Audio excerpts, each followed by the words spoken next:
이 세상은 기뻐할 수 없는 세상입니다. 순간순간 좋은 일이 있긴 하지만 괴로운 일도 많습니다. 그리고 슬픈 일을 당할 때도 있습니다. 그리고 가까이에서나 멀리에서나 이 불평, 불만을 터뜨릴 만한 환경들이 많이 있죠. 그래서 기뻐한다는 건 불가능해 보입니다. 그리고 감사하며 산다는 건 더더구나 욕심 많은 이 세대에서는 힘든 것 같아요. 더 달라, 더 달라, 더 가졌으면 좋겠다는 마음이 가득하니까요. 그러니까 이 기뻐한다는 거, 감사한다는 것은 힘든 것 같아요. 근데 하나님께서 오늘 기뻐하라 말씀하시고 감사하라고 말씀하십니다. 근데 그것도요, 앞에 단어가 붙었어요.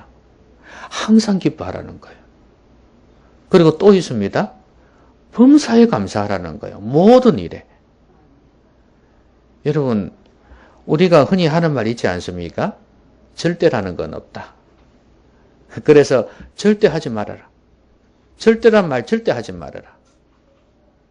오죽했으면 하나님께서도 이 하늘로도 맹세하지 말고 땅으로도 맹세하지 말아라. 그렇게 말씀하셨을 거예요. 우리 인생은 절대가 없는 겁니다. 상대적이에요. 그런데 하나님께서 오늘 우리에게 항상 100%죠? 그리고 범사의 모든 일에 100%죠? 이렇게 기뻐하고 감사하라는 겁니다. 이게 바로 우리를 향하신 하나님의 뜻이라는 거예요. 이 말씀은 순종하라는 거거든요. 이게 가능합니까? 아예 나는 불가능하다.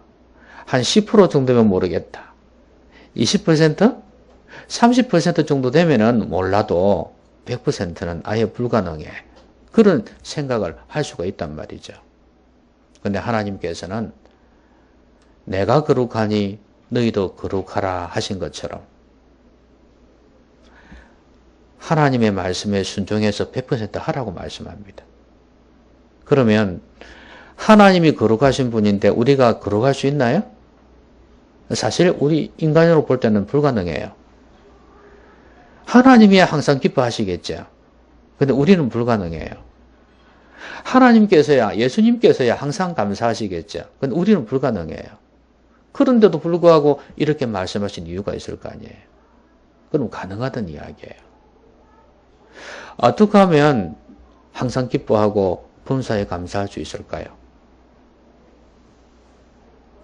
여러분, 우리가 하나님처럼 이렇게 될 수 있으려면 하나님을 닮아가야 되거든요. 하나님께서 그런 말씀하셨잖아요. 늘 나를 닮으라고 말씀하셨어요.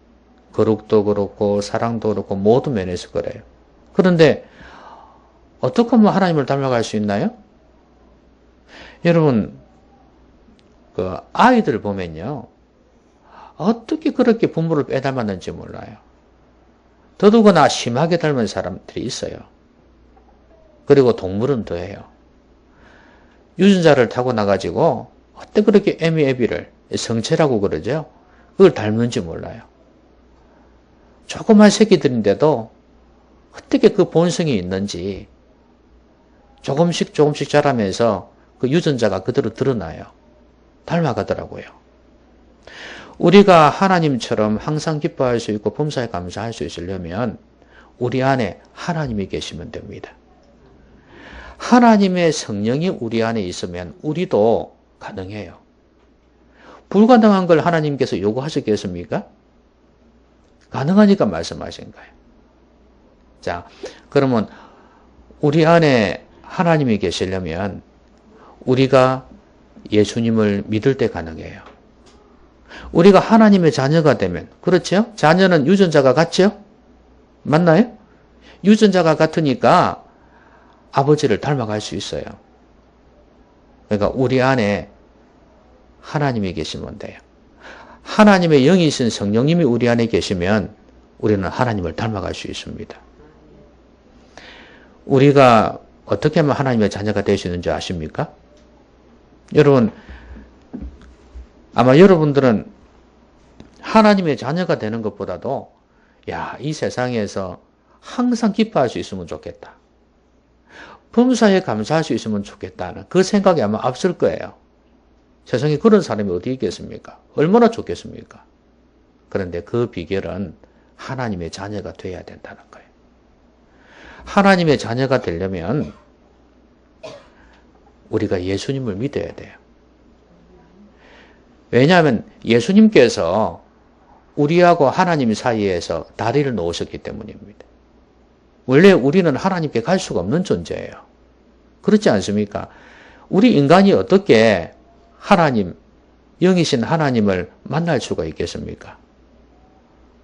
어떻게 하나님의 자녀가 될 수 있겠어요? 차원이 다른데. 그런데 이 불가능한 일을 예수님이 이루셨단 말이죠. 우리는 왜 하나님과 거리가 멀어졌냐면 죄 때문이에요. 원래는 하나님과 교제하게끔 그렇게 만들어졌어요. 그런데 아담과 하와 여러분 아시듯이 죄를 지었습니다. 하나님 명령에 불순종해서요. 이 죄가 들어와 가지고 하나님과 우리 사이가 완전히 멀어져 버렸어요. 그래서 이 죄를 없이 하기 위해서는 예수님께서 대신 죄를 짊어지고 가셔야 했습니다. 이게 하나님의 사랑이에요. 우리 힘으로는 이 죄 문제를 해결할 수가 없어요. 여러분, 도덕력, 교육력 안 되잖아요. 심지어 종교조차도 안 돼요. 이것들은 우리가 볼 때는 우리를 좀 순화시킬 수 있겠다. 맞아요. 그런데 죄 문제 해결을 못해요. 여러분 보시다시피 종교계에서도 죄가 많고 교육계에서도 죄가 많이 드러나잖아요. 그렇죠? 예. 뭐 윤리적인 면에서도 마찬가지예요. 그런 모임이나 단체에서도 여전히 죄가 드러나요. 감당 못해요. 그래서 하나님이신 예수님이 인간의 몸을 입고 오셔서 우리의 죄를 짊어지고 죽으셨어요. 옛날에는 죄 지으면 양을 잡아가지고 소를 잡아가지고 제사를 드렸지 않습니까? 그 죄 용서를 위해서. 그래서 예수님께서 대신해서 이제 단번에 옛날에는 죄 지을 때마다 그랬는데 단번에 예수님께서 우리 죄를 짊어지고 죽으신 거예요. 그래서 내 죄값을 예수님이 대신 갚아주셨다는 걸 믿는 사람, 그런 사람은 죄 용서를 받는 거예요. 하나님과 사이에 이 죄 때문에 못 갔는데 죄가 없어졌으니까 하나님께 갈 수 있지 않겠습니까? 그래서 예수님이 이런 말씀하셨어요. 내가 곧 길이요, 내가 곧 진리요, 내가 곧 생명이니 나로 말미암지 않고는 아버지께로 올 자가 없느니라 그랬어요. 예수님을 믿으면 예수님을 통해서 하나님 아버지께 갈 수 있단 말이죠. 이런 사람이 하나님의 자녀인데 아니 그러면 하나님의 자녀가 어떻는지 어떻게 알 수 있어요? 오늘 본문에 보니까요. 쉬지 말고 기도하라 그랬습니다. 기도하는 사람이에요. 쉬지 말고 기도한다는 것은 숨만 쉬고 기도한다는 말이 아니에요. 아무것도 안 하고 기도만 하라는 말이 아니거든요. 기도가 삶이 된 사람이에요. 하나님과의 관계가 맺어진 사람이에요. 하나님과 교제가 있는 사람. 이런 사람이 쉬지 말고 기도하는 사람이에요. 여러분, 이런 기도가 있는 사람은 성령께서 더 충만히 임재하십니다. 생각해 보세요. 왕이긴 하지만, 그러니까 왕의 자녀이긴 하지만, 왕자이긴 하지만, 신분은 그렇지만, 왕자답게 살지 못하는 경우도 많잖아요. 왕의 도움을 받는다든지, 그 왕자로서의 특권을 누린다든지, 그거 하지 못하고 사는 사람 많거든요. 그거하고는 별개예요. 그러니까 내가 예수님을 믿어서 하나님의 자녀가 됐다 할지라도 그 자녀의 특권을 누리지 못하는 사람 많아요. 어떤 사람이 누릴 수 있냐면 기도하는 사람이에요. 그러니까 기도하면 성령 충만해지거든요. 하나님으로 충만해진단 말이에요. 여러분도 알듯이 게임을 많이 하면 어떻게 되나요? 게임으로 충만해지죠. 그렇죠? 예, 그렇습니다. 게임 생각이 자꾸 납니다. 어디 가도 게임 생각이 나요. 그렇죠? 삐용삐용 하면서 했던 거 그게 꿈에서도 생각이 납니다. 게임 충만이에요. 마찬가지로 우리가 기도하면 성령 충만해져요. 하나님으로 충만해져요. 자꾸 하나님 생각나고 들었던 말씀도 생각이 나고 어떻게 살까? 어떻게 하면 아름답게 살까? 이 생각도 한단 말이죠. 내가 왜 이 땅에 태어났을까? 뭐 때문에 살까? 이 생각 한단 말이죠. 하나님이 충만해져요. 이런 사람이 아까 이야기했던 항상 기뻐하는 사람이 될 수가 있고 범사에 감사하는 사람이 될 수가 있어요. 여러분 오늘 교회 새로 오신 분이나 교회를 다니시는 분들이라도 여러분 항상 기뻐하려면 범사에 감사하려면 하나님의 자녀가 돼야 돼요. 그냥 교회 다니는 사람 말고요. 교회 다녀도 이거 안 되는 사람 많아요. 그러니까 예수님을 믿으셔야 돼요. 아, 내 죄 때문에 내하고 하나님 사이에 죄가 있어 거리가 멀어졌는데 예수님이 십자가에서 내 죄를 짊어지고 죽으셨구나. 이걸 믿는 사람은 하나님의 자녀가 될 수 있어요. 그리고 거기에다가 기도하는 사람이 되어지면 우리는 이런 은혜를 누릴 수가 있어요. 여러분 항상 기뻐한다는 게 뭔지 아십니까? 아까 이야기한 대로 100%라 그랬잖아요. 그러니까 어떤 경우에도 기뻐한다는 거예요. 여러분 이런 경우가 있습니다. 어릴 때부터 이제 어머니가 없어가지고 발표회 같은 게 있잖아요. 아이들 발표하는 거 그런 거 할 때 엄마가 오지 않으면 이 아이가 서글퍼지죠. 근데 이제 어릴 때부터 익숙해진 아이들은요 울지 않습니다. 울지 않고 아주 이제 자라면서 좀 독한 마음을 품을 수도 있어요. 나는 안 울 거야. 입을 꽉 깨무면서 괜찮아. 엄마 없어도 돼. 그러면서 아빠가 있지 않아라든지 아니면 나는 나 혼자 이제 인생을 살 거야. 아무도 믿을 수가 없어. 이런 표현을 하겠죠? 이를 막 다물면서 결심을 한단 말이죠. 근데 그거는 기쁨이 아니에요. 우리가 안 좋은 일이 있을 때, 힘든 일이 있을 때, 어금니를 깨물고, 이렇게 해야지 결심하고 그러잖아요. 그거하고 기쁨하고 달라요. 그래서 기쁨은요, 좋은 일이든 안 좋은 일이든 기뻐할 수 있는 것은 금방 말씀드린 대로 하나님의 자녀가 아니면 할 수가 없어요. 그리고 성령 충만하지 않으면 할 수가 없어요. 기도의 사람만이 어떤 경우에도 기뻐할 수 있어요. 여러분, 하나님 앞에 기도하는 사람은요, 우리 인간의 모든 생사화복이 하나님께 달리는 줄로 믿어요. 그리고 설령 안 좋은 일이라 할지라도 소망이 있어요. 하나님께서 반드시 이 안 좋은 일이지만 이걸 통해서 좋은 일을 이루실 것이라고 믿어요. 그런 사람이 안 좋은 일이 있는데 우울해지겠습니까? 예? 비록 안 좋은 일인데 좋은 일로 바뀔 거라고 믿는 사람이 우울해지겠냐고요. 그 가운데에서 낙망하겠냐고요. 물론 인간이니까 순간적으로는 낙망을 하겠죠. 그렇죠? 낙심을 하고 괴로워할 거예요. 그러나 기도하면서 회복할 거예요. 기뻐한단 말이죠. 이 항상 기뻐한다는 게 순간적으로 우울해지고 순간적으로 낙심해지고 이것도 안 한다는 말이 아니에요.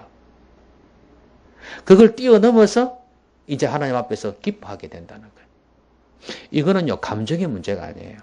여러분 기쁨하면 감정 아닌가 싶어도요, 감정의 문제가 아니에요. 이거는 기뻐하라예요. 의지의 문제예요. 이건 선택의 문제란 말이에요. 여러분 괴롭고 힘들 때 어떻게 해요? 선택을 잘 하셔야 돼요. 의지를 가지고 부정적인 말 하지 마세요. 긍정적인 믿음의 말을 하십시오. 이 선택이면 이게 기뻐한다는 거예요. 그리고 생각도 마찬가지고. 이럴 때 찬양할 수 있는 사람은, 힘들고 괴로울 때 찬양할 수 있는 사람은 자신의 의지를 가지고 선택을 한 거예요. 기뻐하기로. 이 기쁨이라는 것은 막 기분 좋아서 우리가 말하는 웃음 있잖아요. 그게 아니에요. 이거는 내면의 자세예요. 내 안에서 긍정적인 믿음의 생각을 가지고 태도를 가지고 살아가는 걸 이야기해요. 그러니까 안 좋은 일이 있어도 막 손해를 보더라도 기쁘게 손해를 보겠다. 그리고 오히려 남을 기쁘게 하겠다. 이렇게 되어질 때 우리의 마음 안에 기쁨이 계속해서 유지가 될 수 있을 겁니다.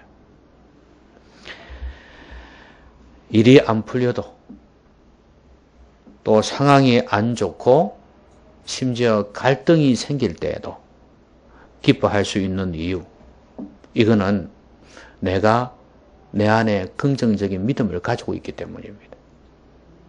이거는 뭐와 같냐 하면 강물이 흘러내려가지 않습니까? 그때 물고기가 살아서 그슬로 올라가는 것과 똑같아요.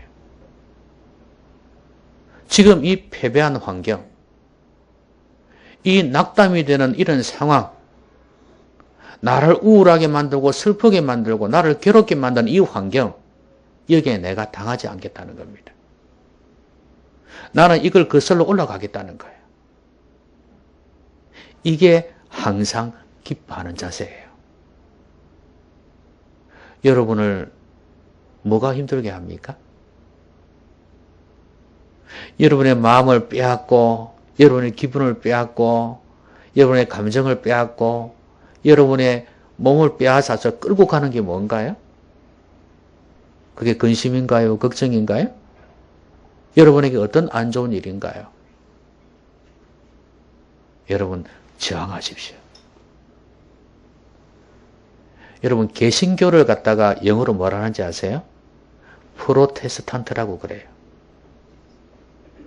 옛날에 구교, 지금 캐톨릭이라고도 볼 수 있는데, 구교가 타락했을 때, 그때 저항을 하고 일어섰단 말이죠. 종교개혁이잖아요. 이 프로테스트가 저항하다 뜻이에요. 탄트란 말은 결국 ANT가 붙었죠. 사람이에요. 저항하는 사람들이란 뜻이에요. 여러분, 진리 위에 선 사람들은, 하나님의 자녀들은 저항하는 사람이에요. 여러분, 우리에게 기쁨을 주지 못하는 이런 안 좋은 환경일지라도 여러분 저항하십시오. 하나님으로 인해서 저항하십시오. 거기에 굴복당해서는 안 됩니다. 항상 기뻐하라가 바로 이 말씀이에요.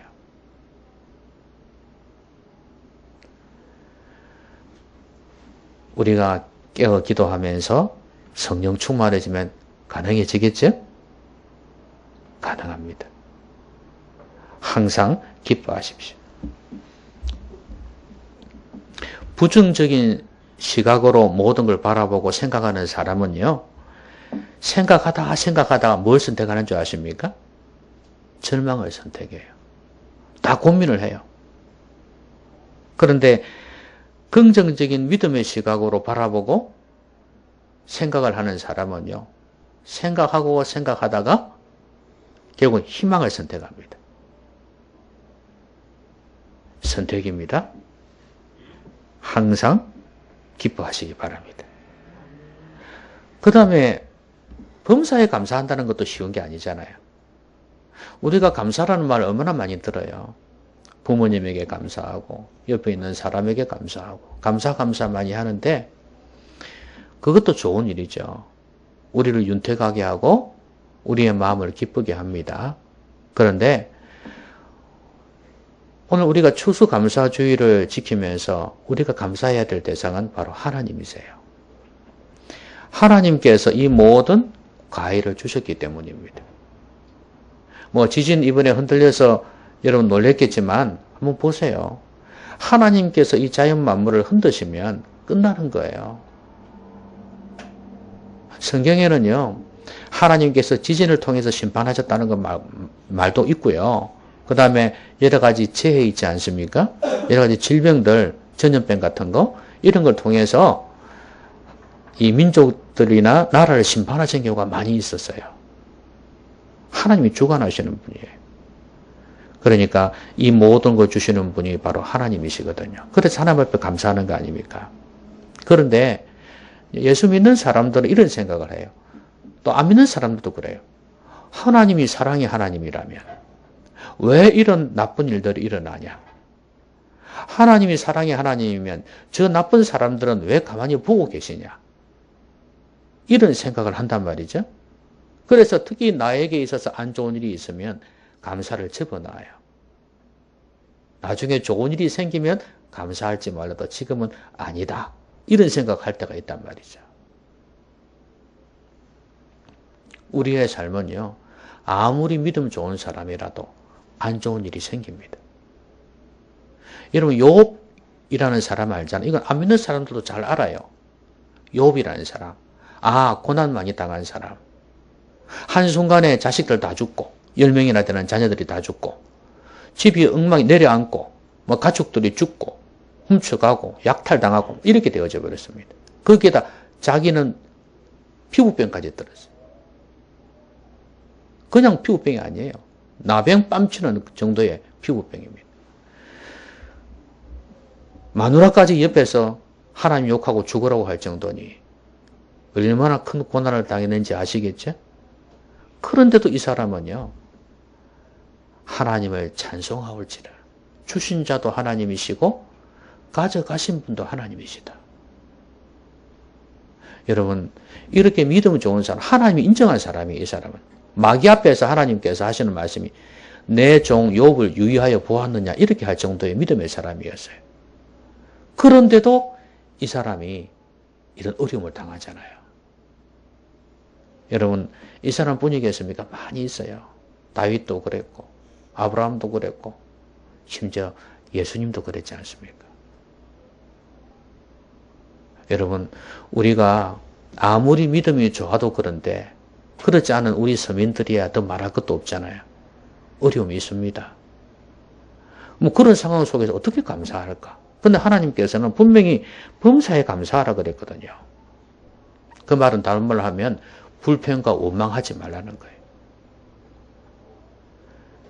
여러분, 불평스러울 때가 있죠?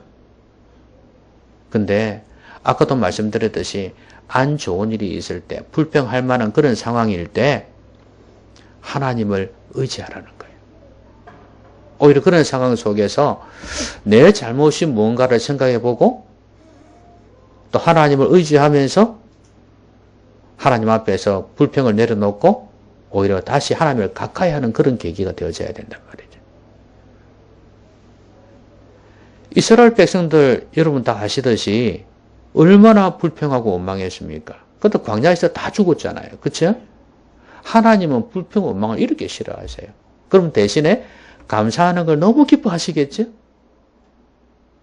여러분, 사람들이 그런 이야기를 많이 해요.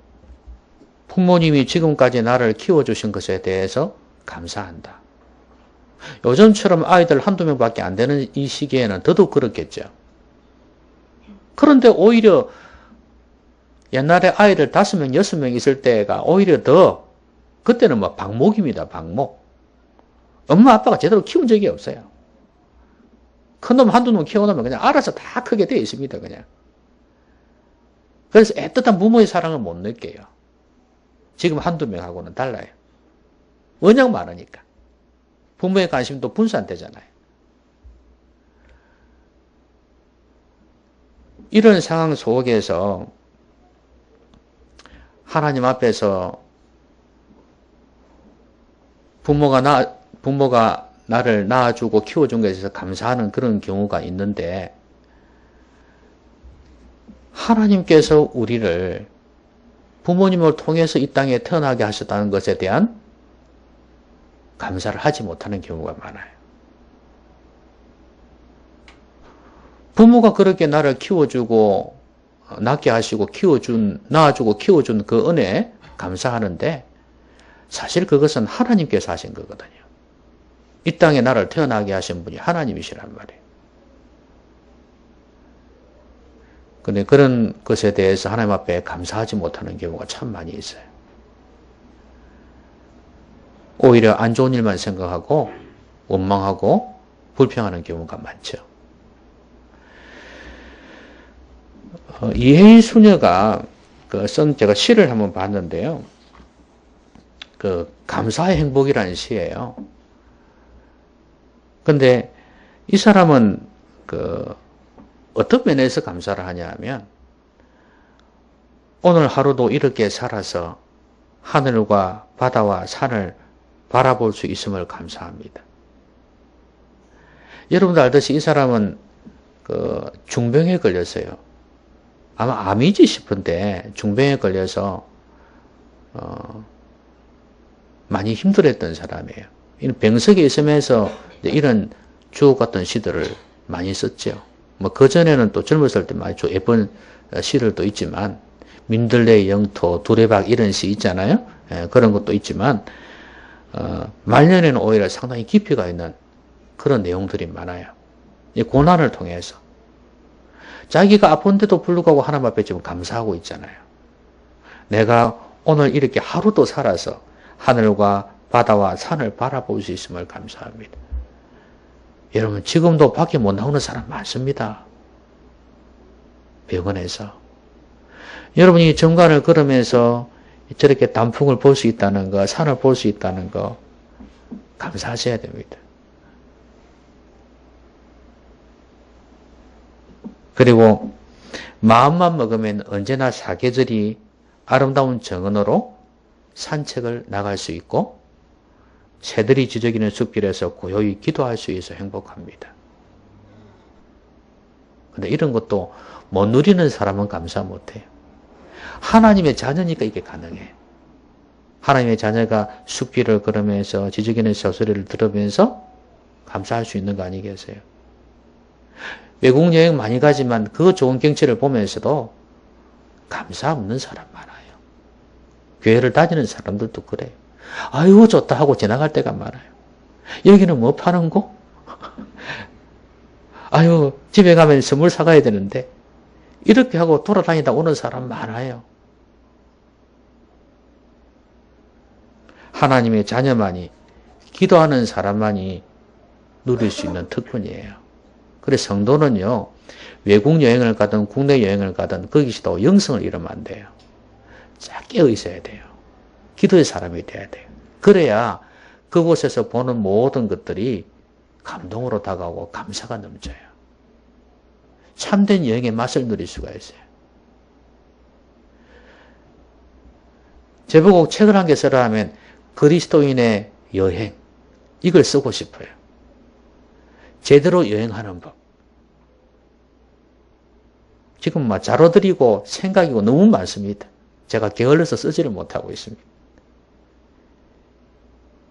이게 제자 훈련의 일환으로서 꼭 필요하다 싶어요. 너무 많은 여행을 하니까 사람들이. 이런 기본적인 것조차도 안 되는 경우가 많아요.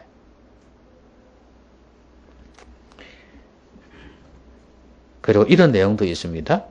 나와 특별한 인연을 맺은 가족, 친지, 이웃, 얼굴과 목소리와 성격이 다른 많은 사람들을 통해 삶의 다양함을 배우고 나 자신을 다시 볼 수 있게 해주고 감사합니다.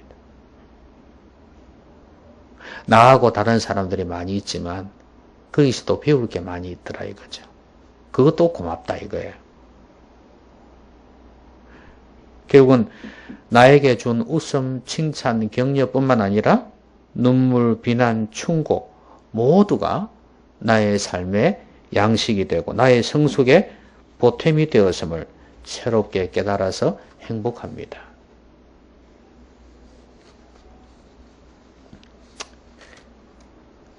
그리고 좀 더 겸손한 눈길로 사람들을 바라보고 삶을 이해할 수 있게 하시고 크고 작은 사건들과 이름 모를 비애에도 감사합니다. 안 좋은 일이 일어났음에도 불구하고 감사한다는 거예요. 오늘 감사 안에서 새날, 새 삶으로 이어지는 순결한 기쁨이여 빛나는 행복이여 이제 다시 향기로운 꽃으로 피어나리는 나의 다른 이름이 바로 감사이게 하소서. 이렇게 끝을 맺고 있어요. 여러분, 이 모든 것은 하나님의 자녀이기에 가능한 겁니다.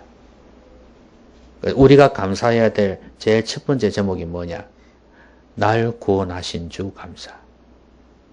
나를 구원해 주셔서 하나님의 자녀가 되게 해주신 게 이게 감사한 거예요. 생각해 보세요. 감히 내가 어떻게 하나님의 자녀가 될 수 있나요? 너무 많은 사람들이 교회를 다니고 그러니까 이 하나님의 자녀에 대한 어떤 그 특권이랄까요? 가치를 너무 소홀히 생각하는 것 같아요. 제대로 된 하나님의 자녀는 그렇게 많지 않을 겁니다. 하나님의 자녀 얼마나 큰 특권인지 몰라요. 감사 제목 1순위죠? 예, 제일 첫 번째로 하나님 앞에 감사해야 될 거예요.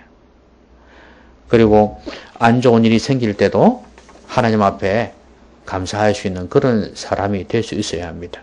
하나님께서 우리와 함께 하시기 때문입니다. 비록 내 삶이 괴롭고 힘들어도 안 좋은 일이라 할지라도 하나님이 함께 하시면 전화위복 이게 가능하기 때문이에요. 역전이 가능하기 때문이에요. 그렇기 때문에 우리는 범사에 감사할 수 있어요. 여러분 감사는 감사를 낳습니다. 감사는 능력입니다. 감사는 능력입니다. 감사하면 마음의 생각이 달라져요. 태도가 달라지기 시작합니다. 하나님에 대해 감사하면 믿음이 생겨나요. 여러분, 감사할 제목이 없는데 어떻게 감사해요? 마음에 감사가 안 나오는데 어떻게 해요? 끓이가 있어야 감사하죠. 그런데 여러분의 믿음으로 의지로 감사해 보세요. 그러면 감사가 자연스러워질 거고 체질이 될 거고 그 감사로 인해서 오히려 좋은 일들이 일어나게 될 것입니다. 오늘 여러분 어떤 마음으로 이 자리에 나오셨나요? 하나님께서 이 모든 과일 곡식뿐만 아니라 내 자신을 존재하게 하신 분이에요. 그 하나님께 감사하는 게 추수감사주일이에요. 말씀 맺겠습니다. 여러분, 우리는 항상 기뻐할 수 없어요. 범사에 감사할 수 없어요. 누가 할 수 있냐?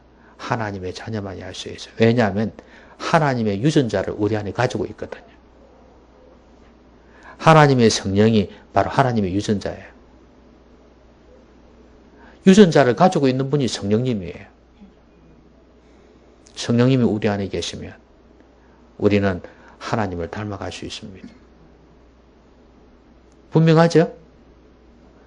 자식은 부모 닮아가게 돼 있죠? 사자 새끼는 사자 성체를 닮아가게 되어 있습니다. 우리도 가능해요. 그게 다 기도의 사람이 된다면. 쉬지 말고 기도하여 성령 충만한 사람이 되면 이 항상 기뻐하는 거, 범사에 감사하는 거 가능해요. 세상에 이런 대박이 어디 있습니까? 예? 이런 은혜가 어디 있어요? 세상에 이만큼 좋은 게 어디 있어요? 항상 기뻐할 수 있고 범사에 감사할 수 있다는 거. 우리의 환경이 너무 힘든데 괴로울 때가 한두 번이 아닌데 사람과의 갈등도 한두 번이 아니고 경제적인 어려움, 몸의 아픔 이런 게 한두 개가 아닌데 그 가운데에서도 기뻐하고 감사할 수 있다. 그것도 항상 범사에. 특권 중에 특권 아니에요? 여러분 하나님의 자녀가 되십시오. 예수님을 믿으십시오. 내 죄 때문에 예수님이 십자가에 죽으셨다는 걸 믿으시면 우리의 죄가 용서받고 하나님과의 관계가 회복이 되어집니다. 하나님의 자녀가 되셔서 이 감사, 이 기쁨, 이 행복을 누리시는 성도님들이 되시기를 주의 이름으로 기원합니다. 우리 같이 한번 기도하십시다.